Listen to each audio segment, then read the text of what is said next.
sobre materiales compuestos en aplicaciones biomédicas. Y para dar inicio, me gustaría empezar a platicarles el temario que vamos a estar compartiendo.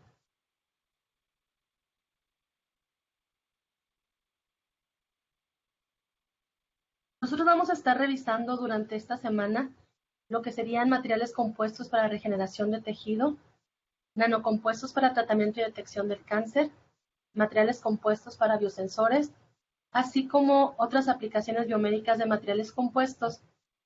Y al final de la semana estaríamos revisando algunas consideraciones en el área de biomateriales que debemos de tener y que seguramente en otras vertientes de ciencia de materiales no son cuidados que nosotros realizamos.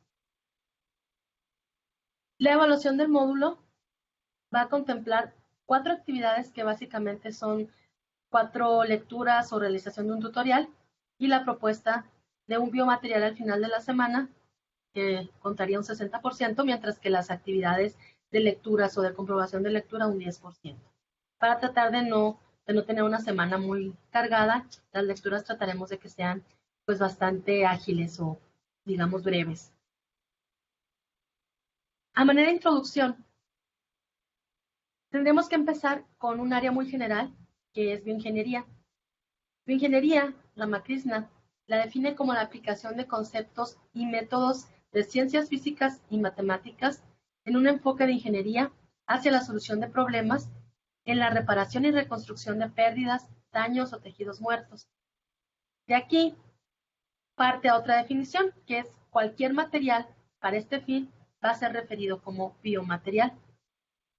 De esta manera, los biomateriales serían materiales artificiales utilizados para reparar, asistir o reemplazar tejidos u órganos. Y en este sentido, tendríamos la aplicación de varios tipos de biomateriales, como serían metales, cerámicos, polímeros y desde luego materiales compuestos. Aquí la cuestión es que para que un material sea considerado un biomaterial, debe cumplir con varios requisitos. Desde luego, físicos, mecánicos y químicos. Y de ahí terminaríamos en uno que es muy importante y que depende de los otros 3, que sería el de biocompatibilidad. En este sentido, por ejemplo, un material debe ser lo suficientemente fuerte para soportar cargas fisiológicas, ser resistente a la degradación o a la corrosión. Un material puede ser, por ejemplo, lo suficientemente elástico. Sin embargo, nosotros tendríamos que considerar algo más, es decir, que el material no nada más cumpla con las especificaciones de morfología, con las consideraciones de propiedades físicas como módulos mecánicos, sino que además tendría que ser biocompatible, es decir, que no sea cancerígeno, que no sea inmunogénico, que no sea mutagénico, que no cause una reacción a objeto huésped.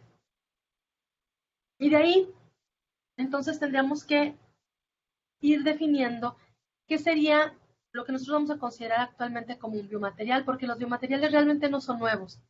Nosotros tendríamos que pensar que el ser humano desde el principio de los tiempos ha tratado de vincularse con materiales que le permitan mejorar las aplicaciones funcionales cuando tiene alguna pérdida. Se habla de una primera generación de biomateriales antes de 1950, cuando estábamos hablando de materiales bioinertes, de los cuales se esperaba una mínima interacción o reacción. A mí me gusta siempre ponerles el ejemplo, ¿no?, del Capitán Garfio, que no es algo de la vida ilusionaria, no es algo del cine. Nosotros somos testigos de que hay muchas personas que todavía en el pasado, incluso en la actualidad, cuando son personas de bajos recursos, tienen que verse auxiliados por algún material bioinerte para tener cierta funcionalidad cuando tienen alguna pérdida. De esos materiales, lo único que se esperaba era que hubiera una mínima interacción o una mínima reacción. Posteriormente, hay una segunda generación de biomateriales en donde ya lo que estamos esperando es que sean materiales bioactivos, es decir, que sean materiales absorbibles, que tengan una reacción controlada con el medio ambiente fisiológico. Y pues aquí ya estaríamos hablando de prótesis, de órtesis, que ya tienen una amplia aplicación y que muchos de nosotros hemos sido testigos de su funcionalidad. esperemos que no en nuestro cuerpo, ¿verdad? Pero que sea quizás en algún familiar, que sería, por ejemplo, las prótesis de cadera, las prótesis de rodillas, alguna órtesis dental. Y finalmente, a partir del año 2000, la expectativa que se da en la ciencia de materiales es cómo hacer que estos materiales que anteriormente, pues lo que esperábamos era que, por ejemplo, pudieran interactuar con el tejido para promover la formación del hueso sin que hubiera una reacción adversa. Bueno, pues ya estaríamos hablando de una tercera generación en donde se esperaría que nosotros fuéramos capaces de regenerar tejidos funcionales. Y esta regeneración de tejido funcional nos obliga a tener otro tipo de consideraciones, por ejemplo, que el material sea biointeractivo, que sea integrativo, reabsorbible y que desde luego estimule cierta respuesta celular a nivel molecular. Esta tercera generación nosotros ya la conocemos como ingeniería tisular.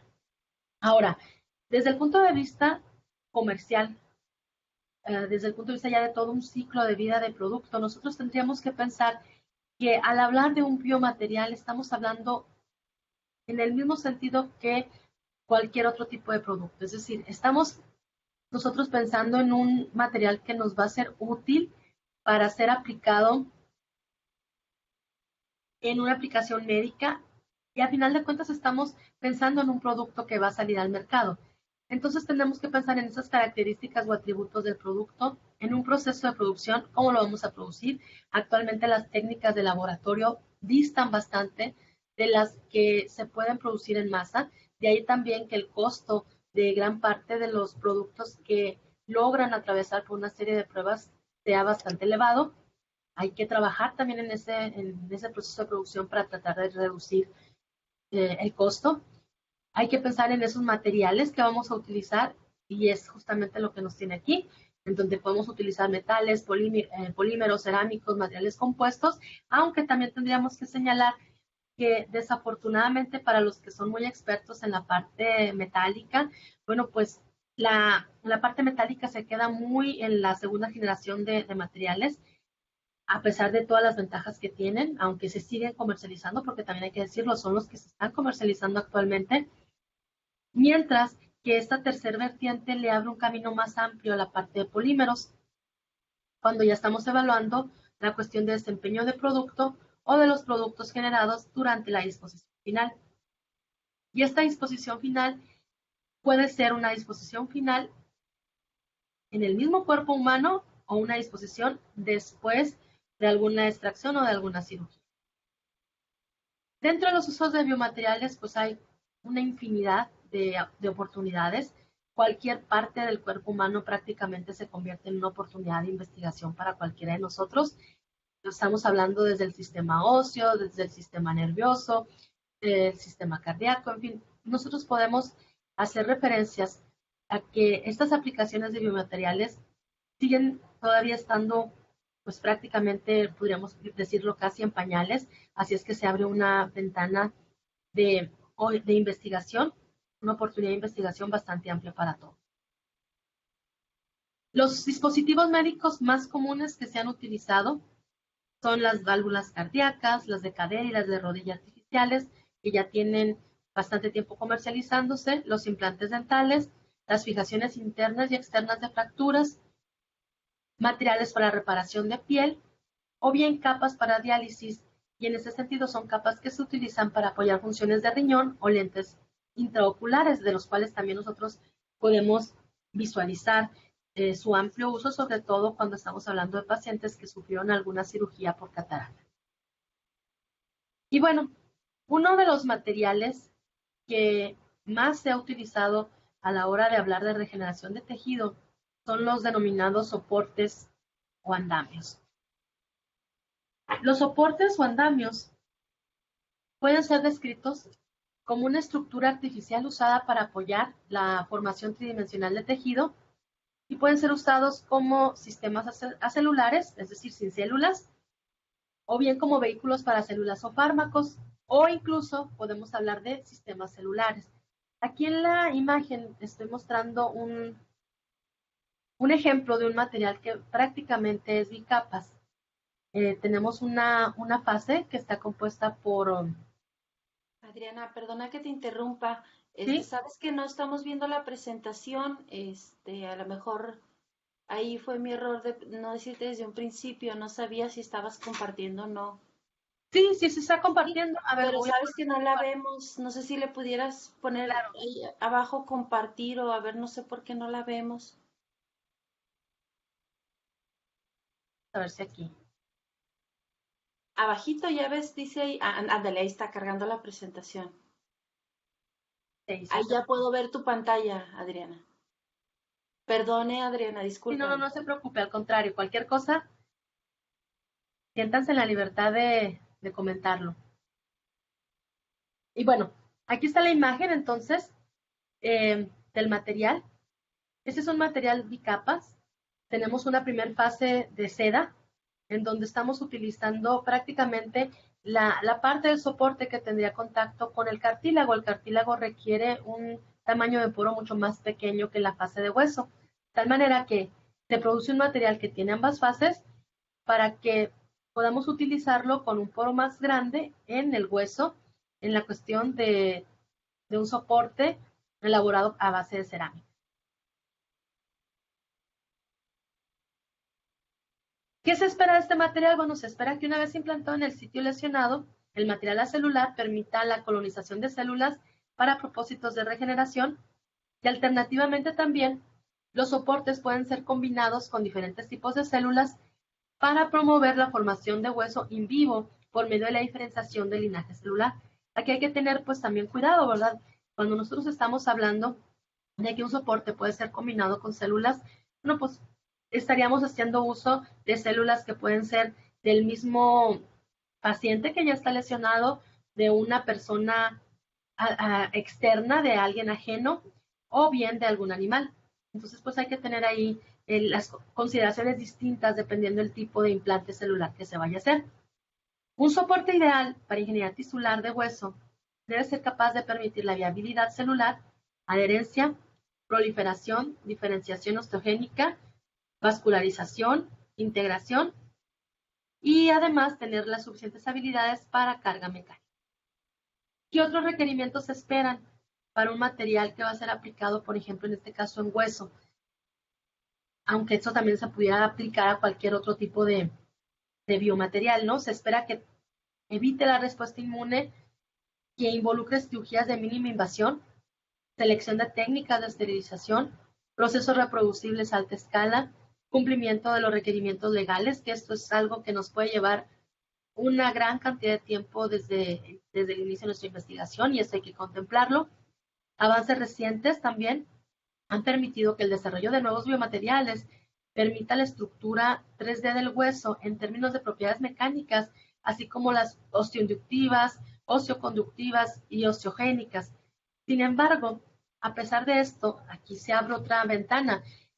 El desarrollo de soportes vascularizados es uno de los grandes retos, debido a que cuando nosotros estamos implantando un material para osteointegración, resulta que se pierde esa vasculatura.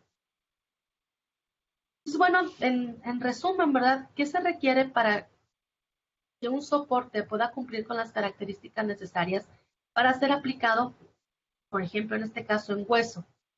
Se requieren que cumpla con requerimientos estructurales, y esos requerimientos estructurales es en los que somos expertos, casi todos los que estudiamos biomateriales, o perdón, materiales, ciencia de materiales, y al menos eso se esperaría, que podamos ser capaces de crear una estructura que sea biomimética, es decir, que imite la estructura real del tejido, que sea bioinspirada, que nosotros podamos de alguna manera modular esa arquitectura, que podamos eh, formarlo de la manera más adecuada para nuestros requerimientos, que tenga una alta porosidad, que los poros estén interconectados, que cumpla con las propiedades mecánicas requeridas dependiendo del tejido en el cual va a ser utilizado y además la topografía de superficie. Y desde luego, esto está muy ligado a la parte de composición, en donde nosotros veríamos que los biomateriales pueden ser cerámicos, polímeros, materiales compuestos, y aquí incluso estamos dejando fuera la parte metálica, porque la parte metálica ya la consideramos que está quizás un poquito ajena de cumplir con ciertos requerimientos biológicos que ahorita los vamos a mencionar, que sería que no fuera no tóxico, que fuera biocompatible, que sea bioreabsorbible, biodegradable, y esas son las cuestiones que no cumplen en su mayoría los implantes metálicos, que sea no inmunogénico, que sea bioactivo y que sea quizás inclusive un material inteligente. Y dentro de esto, pues vamos a ver que tenemos que seleccionar también de una amplia gama las tecnologías de manufactura, y aquí hay algunas que son muy convencionales, por ejemplo, el formado con gas, el vaciado, la liofilización, el electrospinning, que aquí ya se menciona como una técnica avanzada, aunque ya tiene algunos años utilizándose, todavía sigue presentando una gran oportunidad de investigación, y el prototipado rápido, cuyas desventajas en la actualidad son quizá que las máquinas no se prestan tanto a estar jugando con una amplia gama de composiciones debido a la viscosidad del material, pero que pues de una manera sencilla o quizás con algún tiempo de investigación se pudiera modular.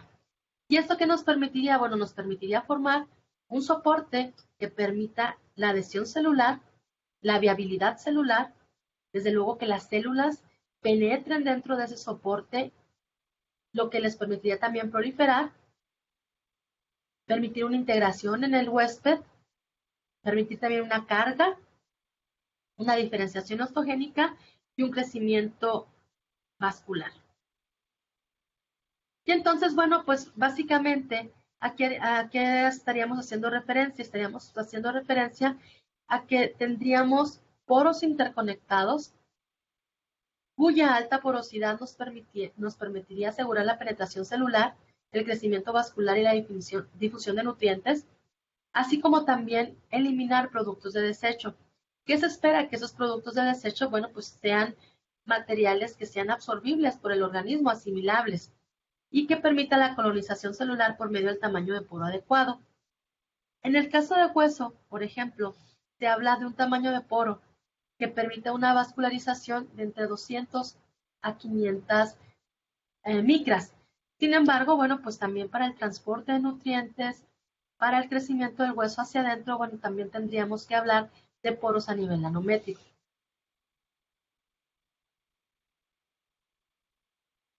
De ahí, pues podríamos hacer un resumen. Esta es una tabla que incluye Ramakrishna en uno de sus artículos, en donde nos habla que varios de los factores de importancia en la selección de un material para aplicaciones biomédicas, pues van a depender del nivel en el que nosotros estemos hablando. ¿Qué sucede? Cuando nosotros estamos hablando de, digamos, de una formación de estudiantes a nivel posgrado, muchas veces nos quedamos en este nivel, que sería el primer nivel, en donde el estudiante pues se hace experto en la parte de composición química, en la parte de características físicas, en la parte mecánica, eléctrica, magnética, y entonces es capaz de caracterizar un material en función de propiedades físico-químicas. Sin embargo, cuando ya estamos hablando de la aplicación de un material en el campo biomédico, tenemos que irnos a un segundo nivel de caracterización, en donde ya también pues estaríamos hablando dentro de esas mismas características físico-químicas de adhesión, de topología de superficie, textura, rugosidad y de algunas propiedades mecánicas. Sin embargo, ya al entrar en la parte biomédica, la cuestión de laboratorio nos puede agregar, digamos, nuestra investigación dependiendo del tipo de caracterización que deseemos, de 6 meses a un año, ¿verdad? En donde, bueno, pues nosotros caracterizaríamos biofuncionalidad, si el material es bioinerte o no, bioactividad, bioestabilidad, biodegradación, y desde luego todo esto estaría relacionado con varias propiedades físicas y mecánicas que tendremos también que tener mucho en consideración. Dentro del proceso de fabricación, pues lo que siempre hacemos, hablar de reproducibilidad, de la calidad de ese material, del empacado, de la procesabilidad, pero le agregaríamos un nuevo concepto, es decir, selección del método de esterilización. Y bueno, de ahí todavía podríamos seguir complicando un poquito más esto y podríamos, por ejemplo, evaluar cuáles van a ser las características del organismo en el cual vamos a evaluar nuestro biomaterial, el tipo de tejido, el tipo de órgano, la especie, la edad, el sexo, la raza, las condiciones de salud, la actividad, y de esta manera seleccionar el modelo que vamos a utilizar, que podríamos pensar, por ejemplo, desde un modelo in vitro hasta modelos in vivo que pueden ser animales o ya estudios preclínicos o clínicos, ¿verdad? Y desde luego las aplicaciones de procedimientos quirúrgicos, el periodo de aplicación, el uso y el costo. Y dentro de esto, bueno, pues los soportes para ingeniería tisular han permitido que se haya dado una investigación bastante amplia en varios tipos de materiales. Desde cerámicas bioactivas, en donde se ha trabajado, por ejemplo, con coralina, con hidroxiapatita, fosfato tricálcico, vidrio bioactivo, silicato de calcio y polímeros naturales, de los cuales los más utilizados han sido la fibrina, el ácido hialurónico, la quitosana, el colágeno, materiales sintéticos, polianhídrido, fumarato de polipropileno, policaprolactona, que es muy utilizada sobre todo porque ha sido ya aprobada por la FDA para varias aplicaciones, entonces tiene amplias aplicaciones a pesar de ser un polímero sintético. El ácido poliláctico, el polivinilalcohol, y dentro de materiales compuestos, desde luego, la mayor parte de los soportes para ingeniería tisular van a ser copolímeros. Estaríamos hablando también de un polímero dentro de esta clasificación, o bien de un polímero combinado con algún cerámico. Vamos a hablar un poquito entonces de estos constructos o de este tipo de soportes que nosotros podríamos utilizar en ingeniería tisular.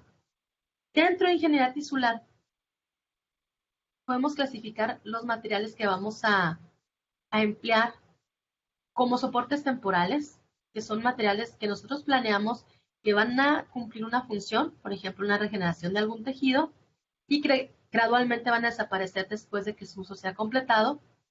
Materiales inteligentes que van a responder a los estímulos biológicos, un soporte de patrón químico, por ejemplo, en donde estemos usando un estampado de proteínas, patrones de microfluido, modificación fotoquímica, y esto sería pues con la finalidad de promover adhesión celular, migración, crecimiento, la reparación del tejido, o bien materiales, por ejemplo, para la liberación de fármacos o moléculas bioactivas y superficies antiabsorción de proteínas y células. Dentro de esto, bueno, pues esperaría que, bueno, esto ya lo hemos mencionado, que el soporte pues sea biocompatible, que sea tridimensional. Este es un soporte sobre todo para aplicaciones en hueso, en cartílago, en donde sean altamente porosos, con química de superficie adecuada, tasa de degradación y reabsorción controlables in vitro, ex vivo, in vivo, que posea las propiedades mecánicas adecuadas, que sean superficies bioactivas. Y bueno, aquí sí tendríamos que hacer alguna pausa porque al hablar de este soporte ideal, nosotros también estamos mencionando varias características que tenemos que ser capaces de medir. Por ejemplo, si estamos hablando de que sea altamente biocompatible, estamos hablando que el material requiere pruebas de biocompatibilidad, que se pueden abrir aquí un sinnúmero de pruebas dependiendo del tipo de aplicación que vayamos a dar. Que sea capaz de regenerar tejidos y órganos en su forma normal. Bueno, primero, que sea tridimensional, pues esto requiere, desde luego, de un proceso de fabricación y varias pruebas de caracterización que nos permitan verificar que ese material, tanto in vitro como in vivo, es capaz de regenerar tejidos. Que sea altamente poroso y con poros interconectados, pues abarca también una serie de esfuerzos importantes en donde nosotros tendremos que evaluar, no nada más que hayamos producido un material que tenga poros y que además estén interconectados, sino que ese material permite el crecimiento celular. Y otra vez tenemos que volver la cara hacia algunas aplicaciones que son importantes para nosotros en la parte de biomateriales, como serían los cultivos celulares.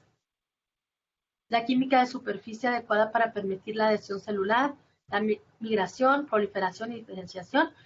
Tenemos que hacer desde luego esa caracterización de esa química de superficie y luego evaluarla con modelos in vitro para adhesión celular, para la migración, la proliferación y la diferenciación. Analizar las tasas de degradación y reabsorción, que podemos hacerlas tanto in vivo como ex vivo, o inclusive in vivo. evaluar esas propiedades mecánicas y evaluar que esa superficie realmente sea bioactiva.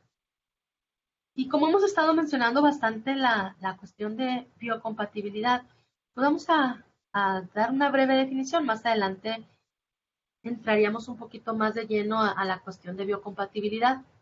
Sin embargo, bueno, podemos describirla como la habilidad de un material para realizar con una respuesta apropiada de un huésped una aplicación específica. Es decir, una respuesta apropiada sería no tener un rechazo. Y aquí podríamos hablar de dos tipos de biocompatibilidades. De superficie, que implica que ese material tiene las propiedades químicas, biológicas y físicas para el tejido huésped, pero también hablaríamos de una biocompatibilidad estructural, que implicaría la adaptación óptima a los compartimientos mecánicos de los tejidos huésped, y aquí tendríamos que evaluar las cuestiones mecánicas como módulo de Young. Y de ahí nos iríamos a las cuestiones de técnicas de esterilización, como algo muy importante para evaluar dentro de un biomaterial. Nosotros tenemos que seleccionar el método de esterilización. Los más comunes que se utilizan actualmente son la autoclave, en donde sometemos al material a una presión a temperaturas de 120 a 140 grados Celsius. Esto se usa mucho, por ejemplo, para esterilizar vidrio, para esterilizar alguna solución. La inmersión del implante en una atmósfera de óxido de etileno. La exposición del implante a radiación gamma, sobre todo se han utilizado las fuentes de cobalto 60, porque son rápidas y muy baratas en términos de industrialización. Y la inmersión del implante en un fluido supercrítico de dióxido de carbono. ¿Cuál es aquí la dificultad? Bueno, pues se imaginarán la dificultad que tiene aplicar una técnica de esterilización en un polímero. Primero, pues, si sometemos a un polímero a temperaturas de 120 a 140 grados, cuando tenemos materiales, por ejemplo, que a los 60 grados ya modifican sus propiedades mecánicas, entonces estamos comprometiendo esas propiedades de ese polímero. Muchos polímeros también responden a la radiación gamma, rompiendo las cadenas, entrecruzándose. Entonces, aquí hay varios retos en cuanto a la técnica de esterilización que no la podemos dejar de lado. Vamos a dejar aquí una pausa para ver si tienen alguna duda, alguna pregunta, antes de entrar a las técnicas de elaboración más comunes de laboratorio.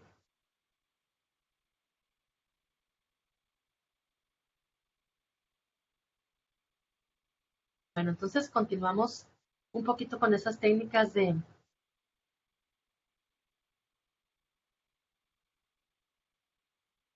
fabricación. ¿Cómo se han fabricado tradicionalmente los soportes poliméricos? Los soportes poliméricos han sido elaborados por diversas técnicas.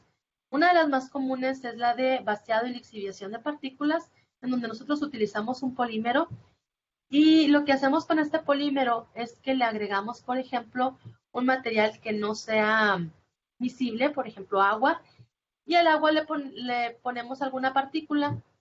Una de las más utilizadas es cloruro de sodio. Se hace una emulsión, se homogeneiza y luego se pone en un molde y finalmente se extrae. Una vez que ese material ya esté solidificado, se extrae la fase que no es miscible para generar soportes porosos.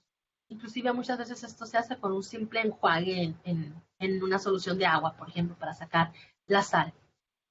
Una de sus desventajas principales es que el tamaño de partícula que nos ofrece pues no va a ser muy homogéneo, va a depender del tipo de partícula que estemos utilizando, pero además que estos poros no van a ser poros interconectados, sino que van a ser únicamente agujeritos que pues sí nos van a permitir hasta cierto punto algún control dentro de nuestro soporte. Una técnica que está un poquito más avanzada, pero que parte también de la delixiviación de partículas, de la liofilización. Aquí otra vez volvemos a utilizar un polímero, pero este polímero nosotros lo que vamos a hacer es congelarlo. Vamos a obligarlo a que entre dos fases, una fase rica en polímero y una fase pobre en polímero. Y lo que vamos a hacer es que vamos a utilizar uno de los solventes dentro de nuestra solución como porogen. Puede ser, por ejemplo, agua, puede ser algún tipo de ácido, dependiendo del tipo de material que estemos utilizando. Y vamos a obligarlo a través de un proceso de liofilización, es decir, un proceso en donde vamos a obligar a que el material pase de una fase sólida a vapor inmediatamente sin pasar por la fase líquida. Vamos a llevar a su punto triple y entonces lo que vamos a obligar es que salga, se extraiga ese solvente y ese solvente va a dejar huecos. Esos huequitos son los que van a ser posteriormente nuestros poros. Algunas veces lo combinan, por ejemplo, con la técnica de sal que ahorita estábamos comentando, ¿verdad? En donde únicamente se pone la sal como porogen y después se enjuaga. Una de las técnicas que se está utilizando actualmente y que está en ascenso es el prototipado rápido, en donde lo que nosotros hacemos es producir capa por capa un soporte que ya va a tener su diseño tridimensional previamente analizado y diseñado en un sistema CAD y que posteriormente va a ser impreso para obtener la porosidad y la morfología deseada. Dentro de la liofilización, pues nosotros también estamos hablando de este mismo proceso, que es la separación de fases térmicamente inducidas. Este está muy relacionado también con la técnica de liofilización, en donde nosotros podemos producir materiales dependiendo la concentración del polímero y la temperatura en diferentes fases, ¿no? Y pues nosotros seleccionaríamos cuál sería nuestra fase de interés. Dentro del formado por gas, pues estamos hablando también de un material que vamos a producir de la siguiente forma. Vamos a utilizar una pasta polimérica que va a tener partículas a manera de porogen. Y lo que vamos a hacer es que vamos a depositar ese material en algún molde. Una vez que esté en ese molde, vamos a dar una presurización por gas, que en este caso generalmente se utiliza bastante el dióxido de carbono. Y luego vamos a liofilizarlo para producir un material poroso. La técnica Sol-Gel, en la cual ustedes pues seguramente son bastante conocedores, que está basada en la polimerización orgánica de los alcóxidos metálicos. Aquí se forma un sol por la adición de un surfactante, seguido por la condensación y las reacciones de gelación.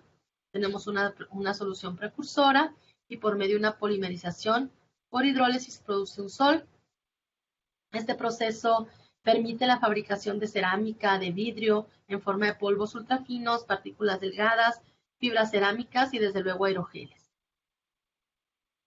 El electrohilado también es una técnica que está siendo bastante utilizada en la actualidad porque nos permite obtener características nanométricas de una manera bastante simple. El electrohilado lo que hace es utilizar cargas eléctricas para dibujar por medio de una jeringa, de una bomba, fibras en la escala nanométrica. Lo que nosotros tenemos aquí es un material que vamos a insertar prácticamente en una jeringa que va a estar controlada por una bomba y esta solución polimérica va a pasar a través o va a ser sometida a una diferencia de potencial y esa diferencia de potencial va a estar marcada sobre todo por una placa a la que le vamos a denominar colector y dependiendo del voltaje al que vamos a someter nuestra solución, desde luego esa diferencia de potencial entre lo que sería la jeringa y el colector, la viscosidad del material, del polímero. Nosotros vamos a producir fibras que van a tener características nanométricas. Inclusive muchos de esos colectores pueden ser tambores que estén girando para producir una fibra mucho más uniforme. Y aquí pues las fibras lo que va a suceder con ellas es que se van a solidificar a la medida que vayan cayendo o sean atrapadas por el colector para formar una membrana tejida. Dentro del prototipado rápido pues hay varias técnicas que se están utilizando, la estereolitografía, el modelado por deposición fundida, sinterizado selectivo láser, la impresión 3D, la bioimpresión y el trazado 3D, que todas tienen bastantes ventajas en cuanto a la aplicación. Hay ciertos laboratorios que ya utilizan de manera bastante común la estereolitografía, sobre todo en la parte de diseño de productos, y esta cuestión estereolitográfica nosotros la podemos trasladar de una manera pues bastante estudiada. Yo lo comentaría aquí, sobre todo por el tipo de aplicaciones que se hacen con ciertas radiaciones para ver si se pudiera ser utilizada dentro de la parte biomédica. Hay algunos laboratorios que ya están haciendo estas investigaciones, sobre todo en el exterior, en Estados Unidos. El modelado por deposición fundida, yo creo que es a lo que más hemos abordado aquí en México, el sintetizado selectivo láser y la bioimpresión, que sobre todo en lo que es la impresión 3D y la bioimpresión están muy vinculados con máquinas que ya han sido comercializadas por algunas compañías, cuyas limitantes pues principalmente son que nos dejan únicamente imprimir en una gama de biopolímeros pues bastante reducida. Y bueno, aquí vamos a mencionar algunos materiales que han sido utilizados para la fabricación de soportes a manera de ejemplos.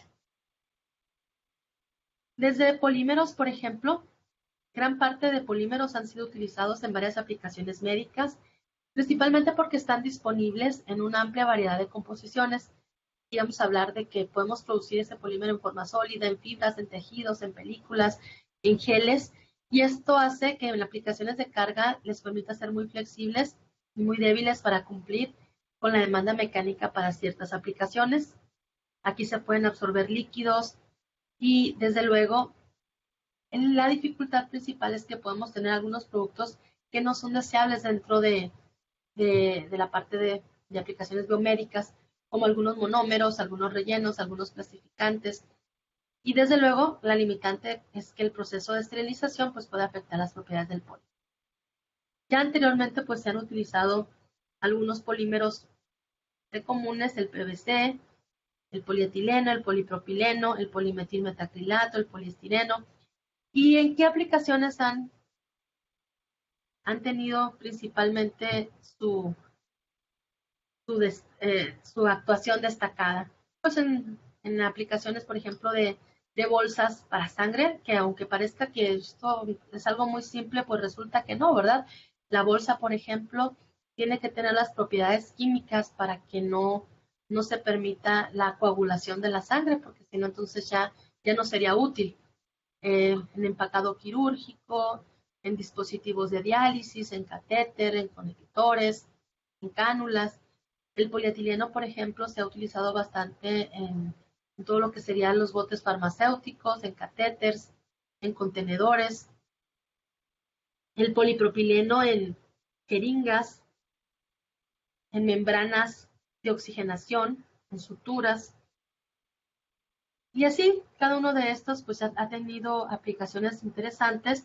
Por ejemplo, el poliestireno se ha utilizado bastante en todo lo que serían los dispositivos para cultivos, los que serían platos para cultivos o frascos para cultivos, el poliuretano, películas, en entubado, en componentes, la poliamida, también en catéteres, en suturas. Por la parte metálica, aunque lo habíamos comentado que no hay mucho interés en la actualidad en esto, pues sí tendríamos que decir que no hay interés muy gigante en la parte de investigación, o no hay una amplia gama de investigaciones relacionadas con el uso de metales. Sin embargo, es porque ya se ha investigado bastante al respecto. Los metales han comprobado que tienen una alta resistencia, ductilidad y resistencia a la corrosión. Entonces, son los que en la actualidad se utilizan más en lo que son los implantes quirúrgicos, sobre todo de acero inoxidable, de aleaciones cobalto-cromo, titanio y aleación. Pero tienen una limitante interesante. Yo creo que a todos nos ha tocado ver alguna vez películas, series médicas. Esto es siempre lo tengo yo muy presente cuando estoy viendo una de mis series favoritas, el Doctor House. Siempre que están los auxiliares del Doctor House haciendo algún análisis por resonancia magnética nuclear, resulta que salen corriendo porque ya quemaron al paciente, ¿no? O le provocaron algún daño porque tenía un implante metálico y no sabían. Y esa es una gran limitante, ¿no?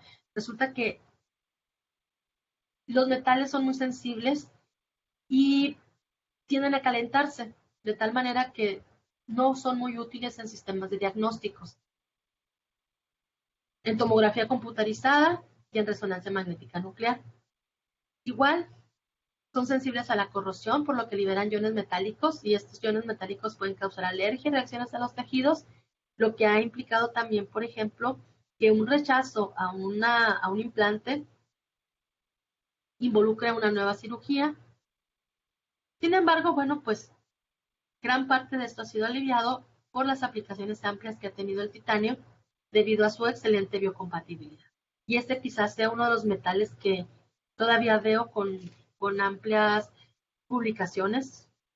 Muy común todavía ver publicaciones de titanio combinado con algún material. Las cerámicas siguen siendo utilizadas, desde luego, sobre todo porque algunas cerámicas justamente tienen la característica de ser lo más similar al hueso, ¿no? Las cerámicas son conocidas por su biocompatibilidad, su resistencia a la corrosión, alta resistencia a la compresión.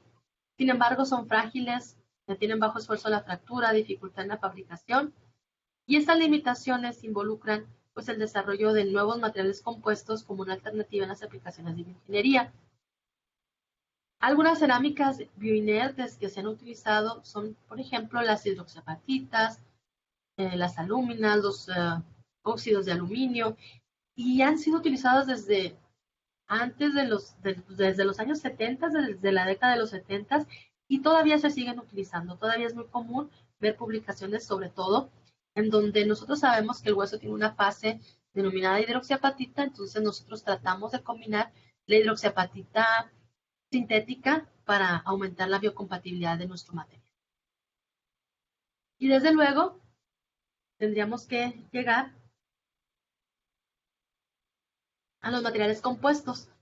Aquí hablaríamos de materiales que pueden ser utilizados en bioingeniería y entender desde luego que la mayor parte de los tejidos vivos, el hueso, la dentina, el cartílago, son esencialmente materiales compuestos.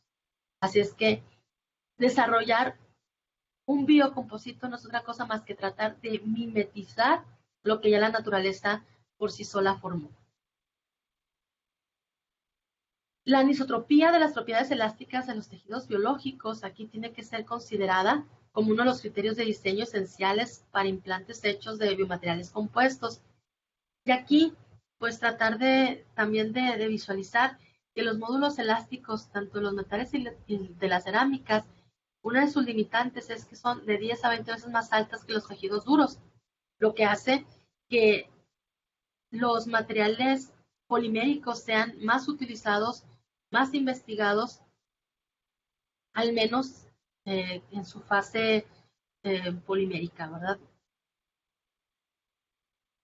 Las propiedades mecánicas de los tejidos vivos, para darnos una idea, andan en este orden. El tejido cortical, que es la parte del hueso duro. El hueso está formado por dos fases, una fase muy blandita, que es al interior de la parte estructural fuerte o dura que es externa.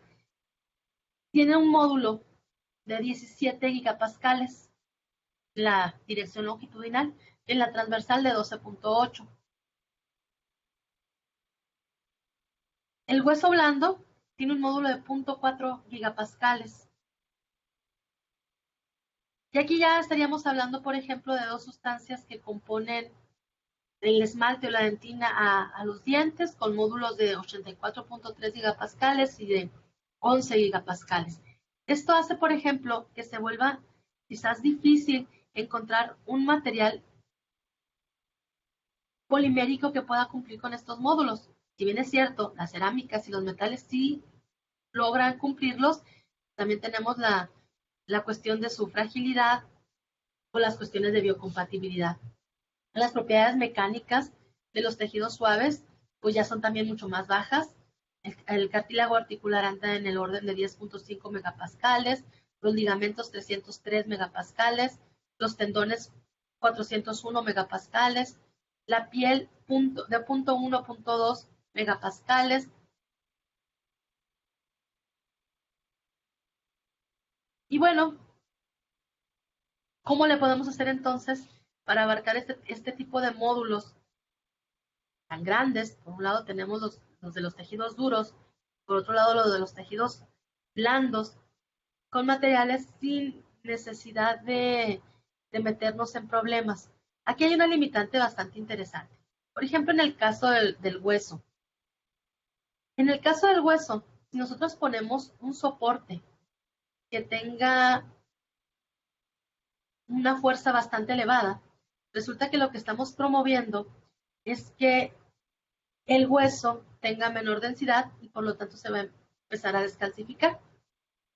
Si las propiedades mecánicas, por el contrario, son muy débiles, pues no vamos a tener la estructura suficiente para que ese soporte sea funcional. Así es que, bueno, nos vemos obligados ni a tener el uso de metales, que tendrían un módulo mecánico mucho más elevado que los del hueso, ni tampoco a utilizar polímeros por sí solos, por la cuestión estructural. Y la cuestión, o la solución que nosotros podríamos dar, pues es esa solución de elaborar materiales que modulen estas propiedades de tal manera que nosotros seamos capaces de utilizarlo, como serán los materiales compuestos.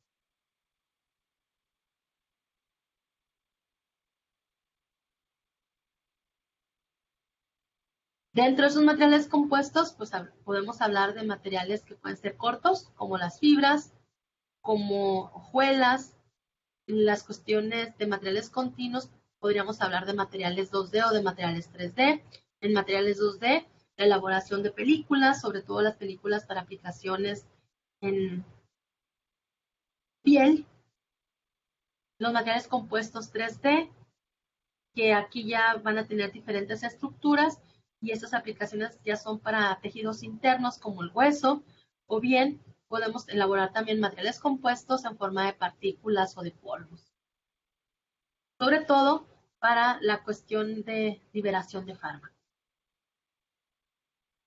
En ejemplos de algunos materiales que han sido ya probados o utilizados, aquí por ejemplo están un material compuesto de fibra de carbón con PEC, que son prácticamente los denominados tornillos quirúrgicos. Acá tenemos una prótesis, también son fibras reforzadas con PEC.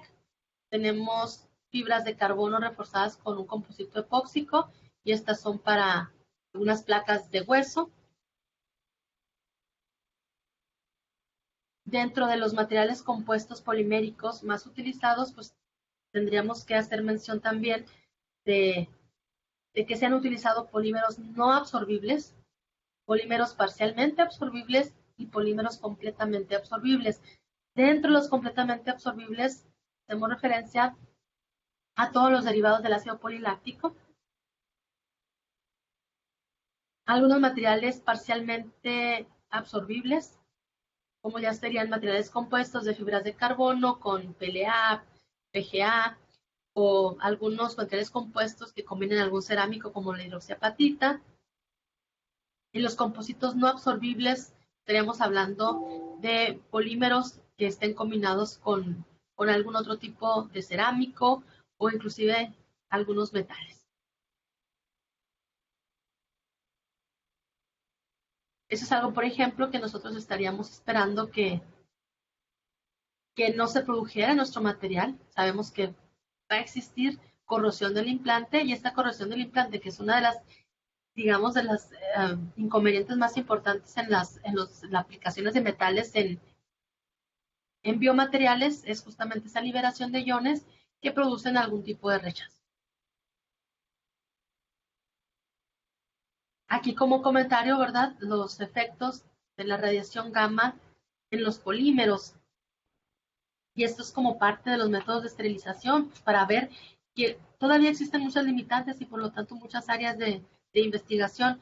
La mayor parte de los polímeros que se entrecruzan cuando son radiados con este método tan común en la parte cosmética, en la parte médica, pues son el polietileno, el polipropileno, el poliestireno, los poliéster, las poliamidas. Así es que ya de antemano sabemos que vamos a producir un efecto que puede ser deseado o no. Pues este entrecruzamiento puede permitirnos, por ejemplo, aumentar cierta propiedad o modular esas propiedades para obtener algunas que sean de nuestro interés o pueden ser indeseables. Por ejemplo, este entrecruzamiento también nos puede producir algún tipo de subproducto que no pueda ser asimilable por el cuerpo humano. Y luego están los polímeros que se degradan utilizando radiación gamma, como el poliisobutileno, la celulosa. Por ejemplo, en nuestro caso hemos estado haciendo investigación y sabemos que la radiación gamma produce rompimiento de cadenas de la quitosana, de tal manera que la radiación gamma no sería una buena alternativa para la quitosana. Algunos materiales como el polideleláctido glicólido también se afectan, son polímeros que son degradados por efectos de la radiación gamma. Las propiedades físicas o químicas de superficie, de humidificación de superficie que se utilizan en materiales poliméricos, pues implican, por ejemplo, aplicaciones de algunos materiales, de algunas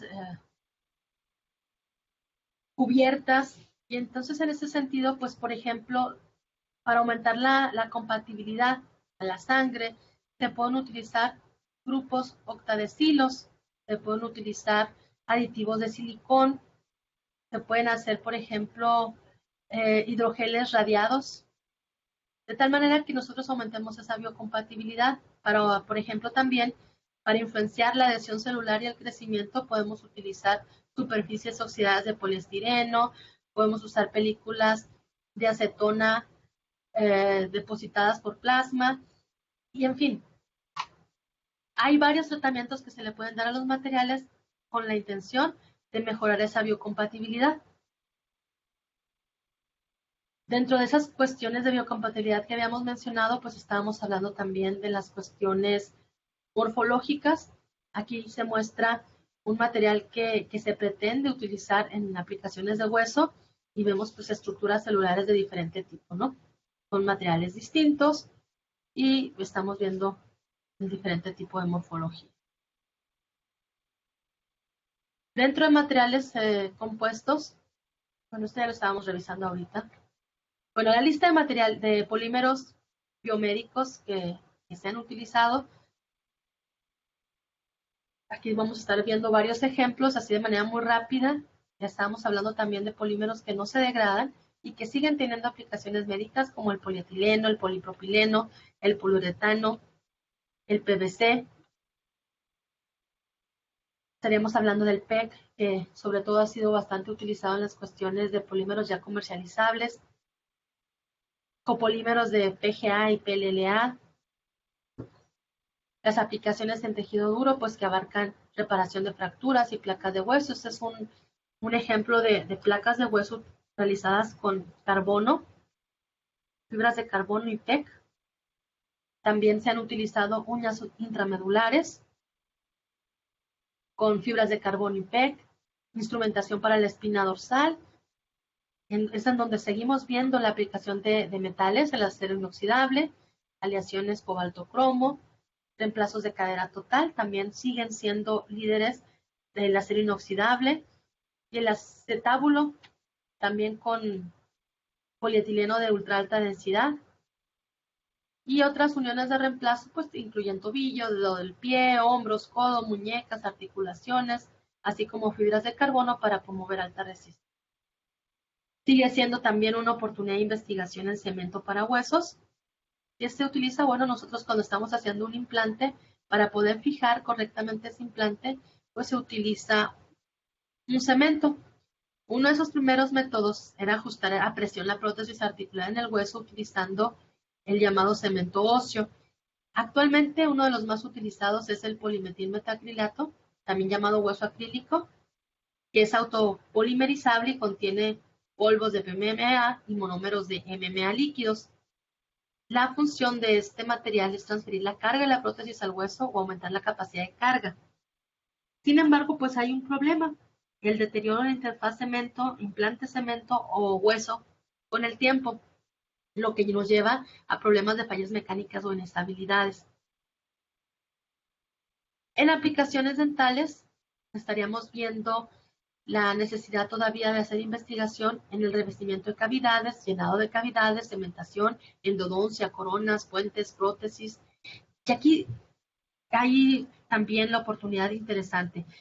A pesar de que ya tenemos bastante tiempo haciendo investigación en biomateriales, si ustedes van al dentista y tienen alguna pérdida dental, es muy probable que les pongan, por ejemplo, una amalgama, algún material metálico también para que les sirva como puente. Y nosotros sabemos que esas cuestiones no son estéticas. Pueden ser funcionales estructuralmente, sin embargo no son estéticas, hacen que nuestra dentadura no se vea bonita. De esta manera, pues sigue siendo una necesidad interesante trabajar con polímeros. Se utilizan, por ejemplo, resinas, pero sabemos también que la mayor parte de las resinas que se utilizan actualmente en el campo dental son para uso a corto plazo, es decir, son temporales. Entonces, pues hay que trabajar con un material que sea estético, pero que también sea funcional. En el caso extremo de un daño a un diente, pues el diente tiene que ser reemplazado y aquí se utilizan también materiales metálicos como las aleaciones cobalto, cromo, molibdeno y titanio, algunos polímeros y bueno, pues todas estas cuestiones hacen que la dentadura pues no luzca y sabemos que es muy necesaria para mantener la calidad de vida de cualquier persona. Dentro de aplicaciones de tejido suave,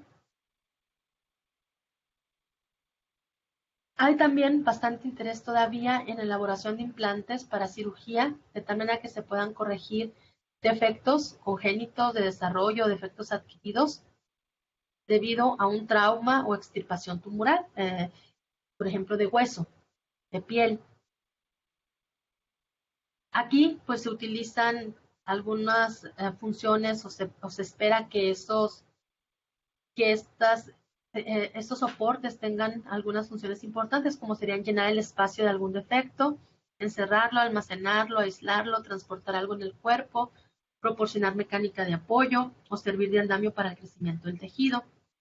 También se ha trabajado en el tejido articular, en el cartílago articular. Y uno de los ejemplos más interesantes aquí sería mencionar la cuestión de los deportistas de alto rendimiento, sin decir que nosotros no podemos ser testigos de este padecimiento, ¿no? Pero ellos son muy ávidos de lesionarse algún cartílago y sabemos que la lesión de cualquier cartílago implica prácticamente que se termina su carrera. ¿Y por qué se termina su carrera? ¿Por qué tan drástico? Bueno, resulta que el tejido del cartílago a partir de los 30 años pierde la capacidad de formarse de manera propia, de regenerarse, de autorregenerarse. Otras aplicaciones pues son encapsulantes y cargas, la prótesis de uretra, los catéter y las gomas de silicona. También materiales para carga funcional o implantes de soporte, para tendones, para ligamentos. Y aquí los materiales que más se han utilizado son el polietileno de ultra alto peso molecular, polipropileno, poliuretano. Y aplicaciones también que siguen siendo relevantes incluyen la reparación de hernias. Nosotros la podemos ver como una ruptura normal de una cavidad circundante muscular o conectiva a una pared de tejido. Y son muy comunes las hernias en la parte abdominal. Para estas existe una serie de materiales como el nylon, el polipropileno, el PET, el carbono, que se han utilizado para formar telas o mallas. ¿Cuál es la dificultad con esto? Una de ellas es el rechazo, muchas veces la malla es rechazada. La otra es que a pesar de que ya se produjo o que ya se implantó la malla para la reparación del tejido, el paciente vuelve a sufrir de la ruptura de la malla y se vuelve a producir una hernia. Así es que a pesar de que se pretende que faciliten el crecimiento interno del tejido y dándole estabilidad, pues resulta que no están cumpliendo actualmente con su función. Actualmente se han desarrollado telas de PET recubiertas con colágeno y materiales como PU o poliuretano para reparar las hernias de pared abdominal. Y bueno, pues Este compuesto se pretende que muestre las propiedades mecánicas adecuadas. Algunos de los retos de la ingeniería tisular incluyen la identificación de soportes apropiados para la ingeniería de hueso, incluyendo la selección de propiedades del material y técnicas de manufactura, investigaciones preclínicas in vitro, esto es hablando de selecciones de modelos animales, aprobación y elaboración de pruebas preclínicas in vivo, la importancia de cartas de consentimiento informado y las expectativas del paciente, aprobación y elaboración de pruebas clínicas, y aquí, por ejemplo, les incluyo una liga de pruebas clínicas en donde nosotros podemos hacer una búsqueda de cuáles son las pruebas clínicas que actualmente existen en caso de algún padecimiento, tratar de entrar en alguna investigación o bien incluir las nuestras, ¿no? La autorización para la comercialización por agencias nacionales e internacionales y desde luego las cuestiones de las regulaciones a nivel internacional para evaluar la biocompatibilidad de dispositivos médicos. Vamos a dejar aquí una pausa para ver si hay alguna duda antes de continuar con algo más.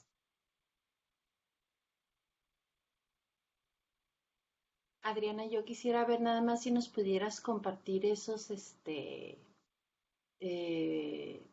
presentación ahí en la página, Sí, ya que claro que sí. es información muy valiosa. Sí, sí, claro que sí. Gracias. ¿Algo más?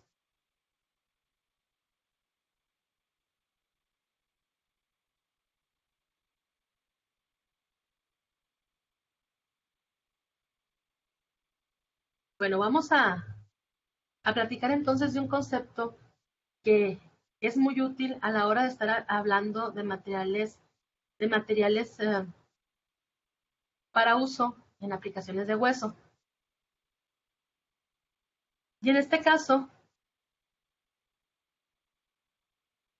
voy a compartirles una presentación que ya hemos trabajado, en donde incluye algunas de las investigaciones que hemos estado realizando también como grupo para tratar de entender cuál es la importancia de la evaluación de la bioactividad como predictor de la biocompatibilidad del material compuesto.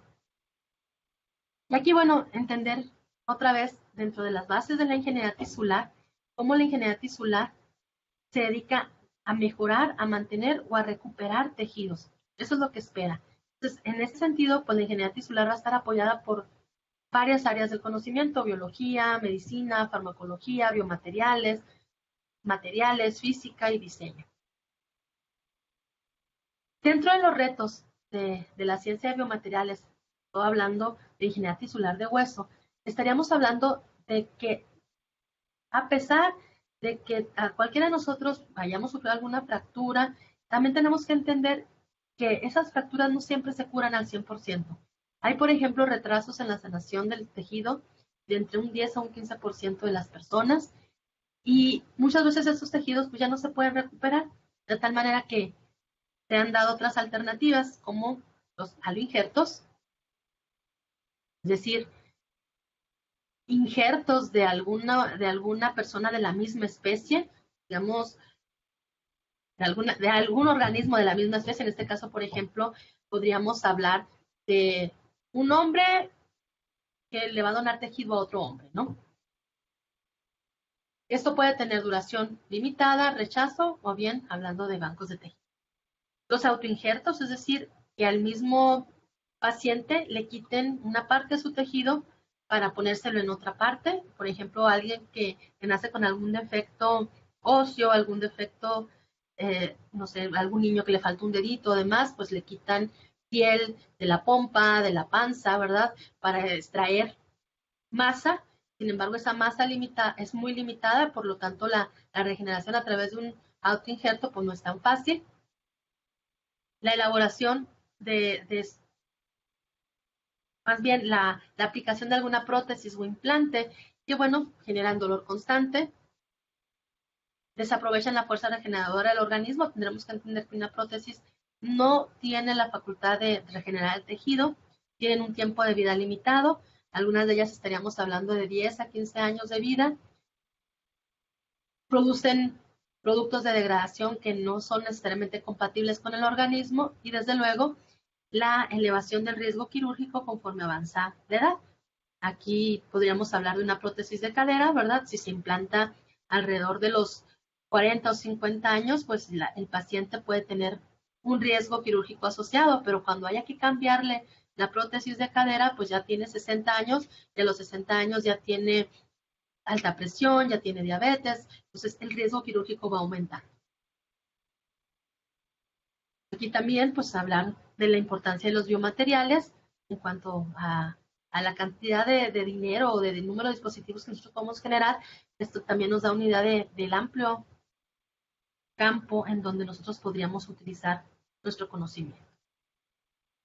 Desde el punto de vista de los polímeros aplicados a regeneración de hueso, de piel o de tejido de cartílago, nosotros estaríamos hablando de que el material tiene que tener la habilidad de promover la adherencia, la proliferación y la diferenciación, siendo biocompatible con el organismo, con una biodegradabilidad bien controlada, con propiedades mecánicas adecuadas y con una morfología adecuada para el transporte de células y nutrientes.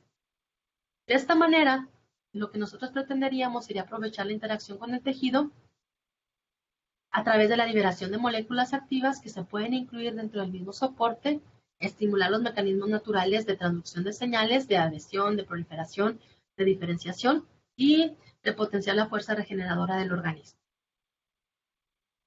Entonces, bueno, dentro de la caracterización de materiales para ingeniería tisular, hablaríamos de caracterizaciones in vitro, en donde el desempeño funcional de los prototipos son prerequisitos que deben ser cumplidos antes de la evaluación de su compatibilidad. Es decir, los materiales que no pasan esas pruebas no pueden ser evaluados para su biocompatibilidad in vivo. Y eso hay que entenderlo. Por ejemplo, si nosotros sometemos un protocolo para la autorización de un comité de bioética, nuestro protocolo debe demostrar que ya fue caracterizado previamente in vitro antes de pretender cualquier aplicación en modelos animales. Los implantes y sus materiales constituyentes deben ser evaluados en una serie de pruebas de elevada complejidad para asegurar la biocompatibilidad, por ejemplo, caracterización físico-química de superficie, propiedades mecánicas, eléctricas, de transporte, la biodegradación, la bioactividad.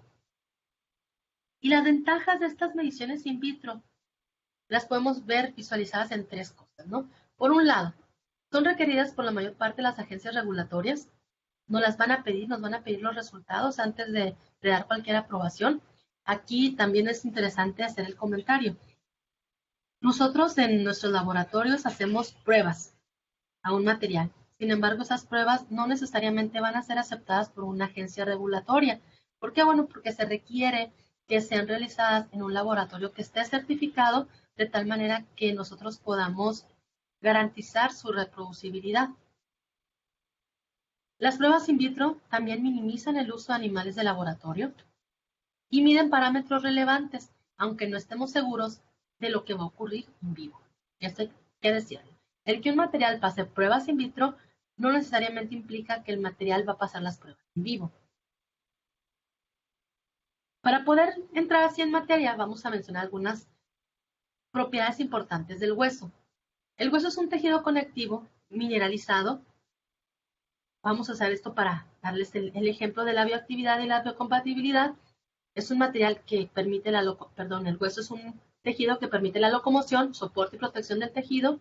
Es un material nanocompuesto que tiene hidroxiapatita cristalina, componentes orgánicos como colágeno y agua, y se utiliza, o lo que hace es permitir la formación de una matriz extracelular que va a permitir la diferenciación de varios tipos de células, osteoblastos y todo su linaje, que serían los osteocitos y los osteoclastos. Algunos conceptos relevantes es que el hueso, aunque nosotros lo veamos así como estamos acostumbrados a verlo en nuestro plato, en un gran tibón servido, pues es un tejido vivo. Está formado por células vivas, en este caso son osteoblastos, osteoclastos. Los osteoblastos construyen la matriz extracelular, mientras que los osteoclastos reabsorben esa matriz. Va a tener hormonas y otros agentes de control. Durante una vida normal, pues va a tener la suficiente carga mecánica para asegurar la formación entre el balance y la descomposición. Cuando el hueso esté sujeto a cargas pesadas, la matriz extracelular dentro del hueso será parcialmente reabsorbida. Y bueno, la biocompatibilidad usualmente en la cuestión de hueso implica que un implante no va a realizar una cápsula fibrosa, mientras que la bioactividad pues representa un grado más allá de la biocompatibilidad, es decir, implica que las células se integran libremente y penetran el implante haciendo desaparecer pues, sus fronteras. Ahora, esa pérdida de hueso implica una pérdida de vida en la calidad, una pérdida en la calidad de vida del paciente. Este defecto en el hueso pues puede tener diferentes orígenes como fracturas, escoliosis, osteoporosis, infecciones, tumores, defectos congénitos y que tiene que ser reparada. En ese sentido, gran parte de lo que se hace en el laboratorio es iniciar con pruebas in vitro. Una de las primeras pruebas in vitro que hacemos para un material que va a ser aplicado en hueso es la de bioactividad. En bioactividad lo que pretendemos es evaluar si el material tiene la habilidad para inducir apatita en su superficie como requisito para la osseointegración. Esta evaluación se hace a través de una incubación del material en un fluido fisiológicamente o biológicamente simulado y sería un medio acelular, el fluido biológico simulado. Este es un ensayo preliminar de caracterización que indica, y aquí tendríamos que señalarlo así con letras mayúsculas, ¿verdad? Potenciales candidatos. El que un material sea bioactivo in vitro no necesariamente implica que vaya a ser bioactivo in vivo. ¿Qué hacemos entonces? Pues evaluamos si existe la formación de hidroxiapatita en la superficie y buscamos que la formación de esa capa carbonatada en la superficie cumpla con una relación muy cercana a la relación biológica entre el calcio y el fósforo de 1.67. Y volver a señalar, otra vez, que un material sea bioactivo no significa que sea biocompatible, ni siquiera in vitro. Como comentaba, la solución que más se ha utilizado en el campo de la investigación es la propuesta por CoCubo, que es una solución fisiológica simulada que tiene una concentración de iones similares al plasma sanguíneo. Los materiales que han sido utilizados para evaluar su bioactividad son metales, cerámicos, polímeros y desde luego sus materiales compuestos. Ahora, ¿qué implica hacer entonces una valoración in vitro de la compatibilidad del material? Bueno, lo primero que haríamos sería hacer unas pruebas de citotoxicidad para evaluar si el material no causa efectos tóxicos, muerte celular, alteraciones en la permeabilidad de la membrana celular, inhibición enzimática. Y aquí los métodos utilizados son cultivos celulares. Tendríamos también que mencionar que podemos utilizar dos tipos de cultivos celulares, utilizando líneas celulares, que son líneas de células inmortalizadas, o bien cultivos celulares primarios. Son células extraídas de algún modelo animal, de algún animal. Aquí es preferible la evaluación con células primarias, primero porque requieren menos repetitividad, reproducibilidad, eficiencia y disponibilidad. Sin embargo, también tendríamos que señalar que la evaluación con células primarias, los que las hemos desarrollado, sabemos que tiene otras implicaciones. Implica, por ejemplo, que se tenga un bioterio funcional, que los animalitos estén disponibles cuando uno los requiere, y eso hace que las cosas se compliquen. Dentro de los estándares internacionales que nosotros tenemos que considerar para cualquier material en aplicaciones biológicas, pues hay una serie de ISOs, el ISO 10993, para la evaluación biológica de dispositivos médicos, o los de la American Society for Testing and Materials, que también incluyen varias pruebas para la evaluación de la compatibilidad de los materiales, para bioensayos, para las aplicaciones de estudios toxicinéticos, ensayos de citotoxicidad in vitro, in vivo. Y bueno, al hablar de biocompatibilidad, pues estaríamos hablando de las consideraciones para que un material pueda ser utilizado con aplicaciones a corto o largo plazo con fluidos corporales, tejidos u órganos. Y estas pruebas deben examinar el desempeño del material en las condiciones que simulen aquellas biológicas, así como la duración de la exposición bajo esas condiciones. Y aquí estaríamos hablando de las funciones más fundamentales de la célula, como serían la adhesión o la migración, que requieren de una habilidad para enlazar y utilizar conceptos de una variedad de disciplinas biomédicas, iones, proteínas, sangre, enzimas. Imagínense, un material puede estar en contacto con más de 300 proteínas dentro del cuerpo humano. Otra de las formas en las que nosotros podríamos empezar a caracterizar también nuestro material para probar justamente que esa interfaz del material con el medio ambiente biológico realmente funcione son los modelos animales, que los podemos utilizar para determinar la compatibilidad in vivo de materiales o dispositivos. Aquí también hay que tener una cierta consideración. Los resultados negativos de un modelo animal de inmediato significan el rechazo del material para subsecuentes pruebas. Si falla en un modelo en vivo, ya no se puede utilizar ese material, ya ni siquiera se puede continuar proponiendo. Sin embargo, si el resultado fue positivo, eso no necesariamente significa que va a ser útil en humanos. Ahora, otra cosa, estos modelos animales solo pueden ser utilizados después de que el material haya sido caracterizado físico-químicamente y hayan sido desarrollados todos los experimentos pertinentes in vitro. Antes de utilizar un modelo animal, hay que hacer pruebas in vitro. ¿Qué modelos animales podemos tener? Pues dependiendo de la aplicación de nuestros dispositivos. Por ejemplo, para los cardiovasculares podemos tener animales como ovejas, perros, puercos, terneros, babuinos. Aquí en México no hay pruebas todavía con babuinos, sin embargo hay investigadoras mexicanas que están haciendo pruebas con babuinos en Estados Unidos. Hueso y ortopedia, conejos, perros, cerdos, ratones, ovejas, cabras, primates no humanos. La cuestión neurológica, ratas, gatos, y la cuestión oftalmológica, conejos y monos, dependiendo del tipo de aplicación que vayamos a usar. Dentro de estas pruebas de biocompatibilidad, pues incluyen la citotoxicidad, la acumulación intracelular de productos de degradación, proliferación y otras funciones pertinentes como hemocompatibilidad. Ahora, aquí la cuestión es, ¿podemos comparar nuestros resultados in vitro de biocompatibilidad y de bioactividad? Y para esto, pues, de una manera muy rápida voy a platicar lo que hemos hecho nosotros. En nuestro caso hemos estado trabajando bastante con quitosana para elaborar las matrices de nuestros materiales compuestos. La quitosana es un material que proviene de crustáceos, del exoesqueleto de crustáceos. Es un material biocompatible, biodegradable y inerte, y que ha sido utilizado en limpieza de aguas residuales, en industria textil, en farmacia, en cosméticos. Este material lo combinamos con polidriláctido con glicólido. Es un material también biodegradable, con buenas propiedades mecánicas y que además es biocompatible.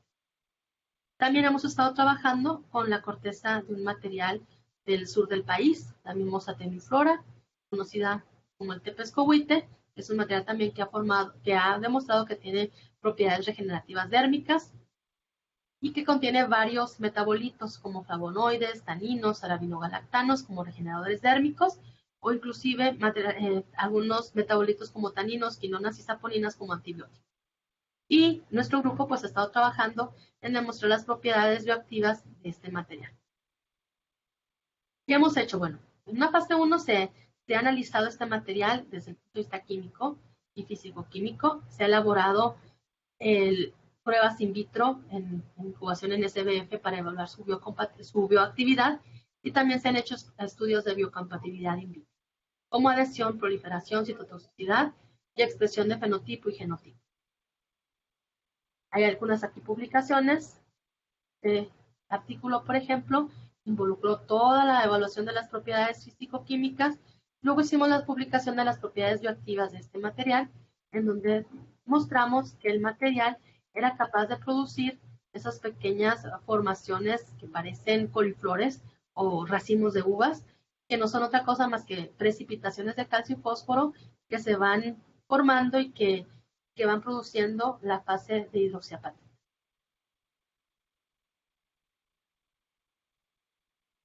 Posteriormente se hicieron pruebas de biocompatibilidad in vitro también. Ya utilizamos para esto osteoblastos. Vimos que los osteoblastos, el material no fue tóxico para los osteoblastos, que se permitió la proliferación y adhesión de las células dentro del material, pero también vimos la expresión génica de algunos factores que nos importaban, como eran la cialoproteína, osteocalcina y la fosfatasa alcalina, como marcadores celulares. Hicimos también la evaluación in vitro de materiales compuestos de quitosana y mimosa teniflora. Volvemos a mostrar cómo se producen estas formaciones en forma de racimo de uvas. Y también se evaluó la biocompatibilidad, otra vez utilizando osteoblastos. Aquí usamos algunos metabolitos en el extracto de mimosa teniflora, como carbohidratos, alcaloides, saponinas, quinonas y arabinogalactanos.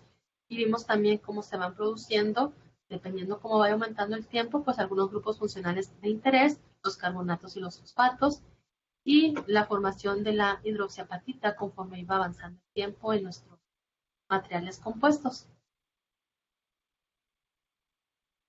También encontramos que estas precipitaciones de calcio y fósforo tienen una relación calcio-fósforo muy similar a la del cuerpo humano de 1.60.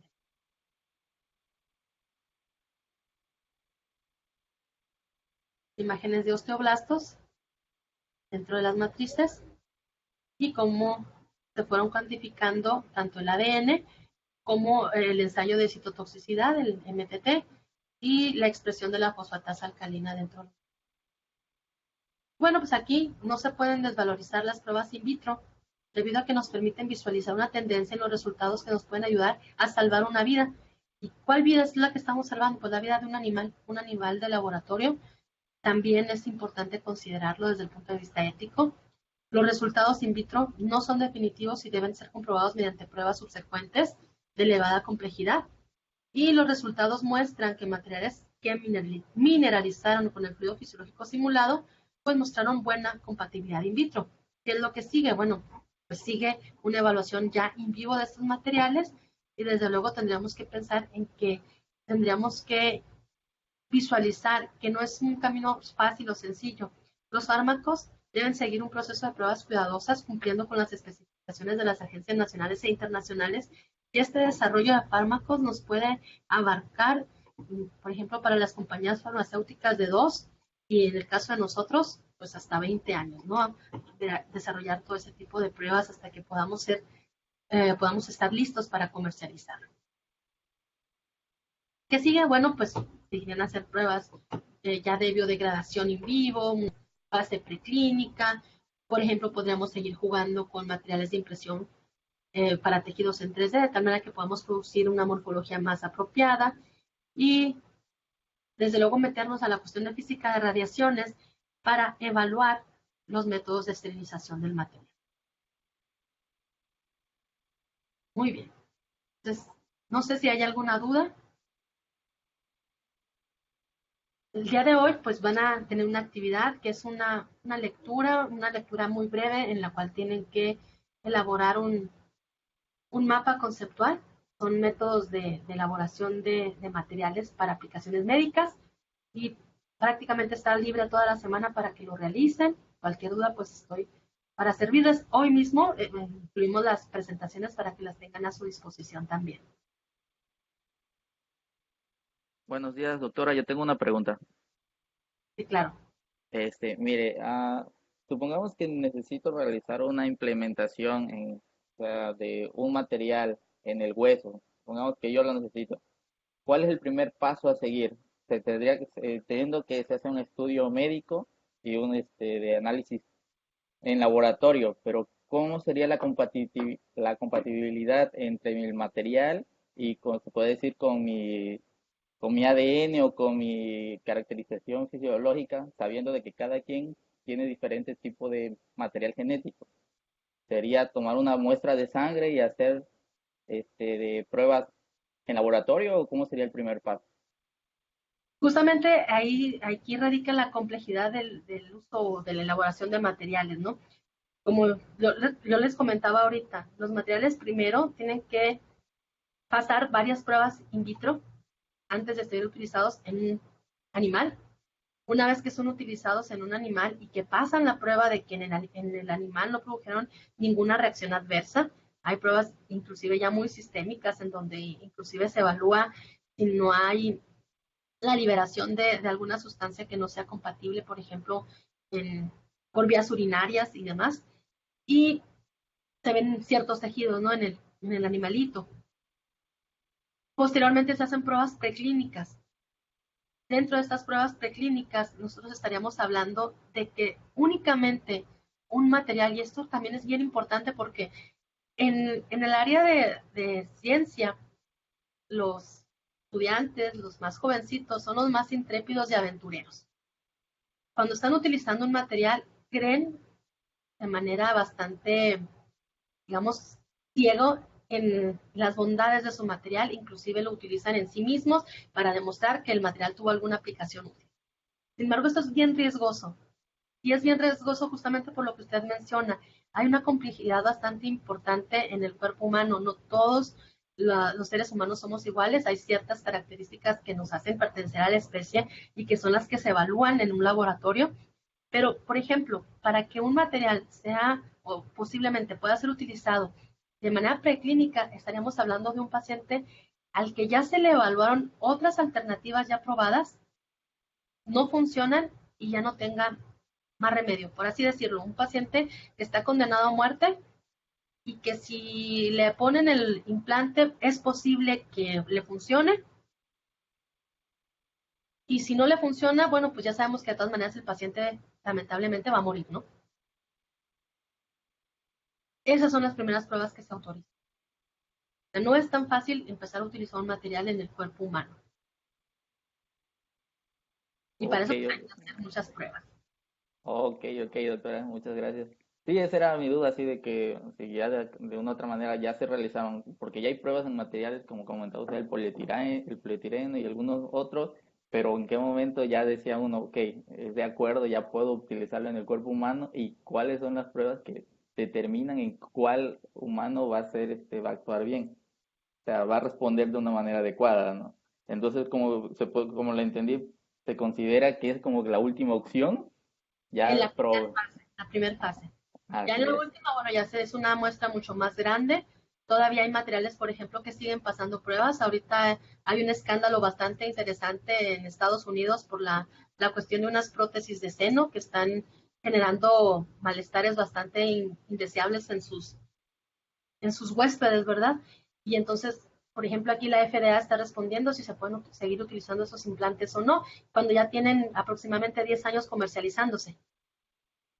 Es decir, no se puede garantizar algo de manera muy fácil. Por ejemplo, en nuestro país, al igual que en otros, existen dependencias que se dedican a la farmacovigilancia, es decir, están vigilando si un fármaco funciona como se debe en la gente. Y si usted se fija hasta en las aspirinas, en la parte de atrás, van a tener un nombre que dice, en caso de que usted sufra reacciones adversas o que no le hayan comentado en este medicamento, llame a este número telefónico.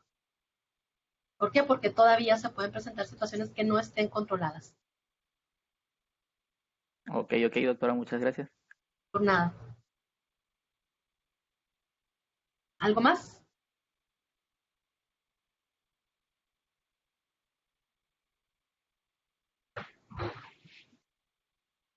Buenos días, doctora. Buenos días. Tengo una pregunta un poquito muy simple, más que nada en concepto. Es acerca el término de apósito. El término de apósito comparado con lo que podría ser una esponja. Esos términos, ¿cómo se deben de utilizar en el caso del lenguaje de biomateriales? Lo que pasa es que el término de apósito es un término médico. En realidad nosotros en materiales haríamos referencia a una película. El apósito es como lo conocen los médicos, que sería un material que va a servir de cobertura y que va a permitir aliviar alguna herida, ¿no? Pero en el campo de material lo conocemos como película, es decir, una superficie 2D. Esa sería la diferencia, por ejemplo, con respecto a un soporte que sería un material 3D. Si estoy comprendiendo bien, entonces los materiales, los biomateriales que son de tipo esponja, ya serían un material de tipo 3D. Así es. Ok, ok. Y una película simple, pudiera ser una película formada por ejemplo, de quitosano, de ácido hialurónico, de cualquier otro tipo de biopolímero, ¿verdad? Sí, yo siempre les digo a bueno, sobre todo a la gente que inicia, ¿no? Siempre les digo, bueno, pensemos, una película lo más simple, ¿no? El plastiquito con el que nos envuelven la sandía cuando vamos a comprar al supermercado, ¿no? Esa es una película, algo muy simple, algo que está en dos dimensiones. La aplicación de geles en el sentido para productos biomédicos, ¿eso en qué etapa se encuentra ahorita? Cómo lo vislumbra usted? Yo creo que hay algunas áreas en donde ya está siendo utilizado, sobre todo en la entrega de fármacos, que vamos a hablar un poquito más adelante de eso, y se sigue usando, ¿no? Ahí está tanto en la etapa ya comercializable como en la parte de investigación. Inclusive muchos médicos les gusta hacer experimentos con geles sin pasar por todos los protocolos que yo les estaba comentando, ¿no? Que sería algo pues lamentable. Muchísimas gracias, muy amable y muy interesante la charla. Gracias, doctor.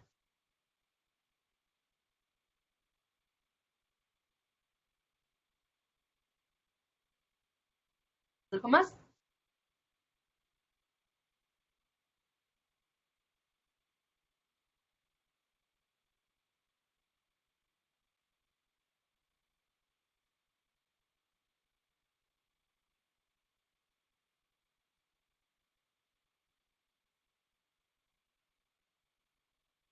Bien, entonces yo creo que nos veríamos mañana para continuar.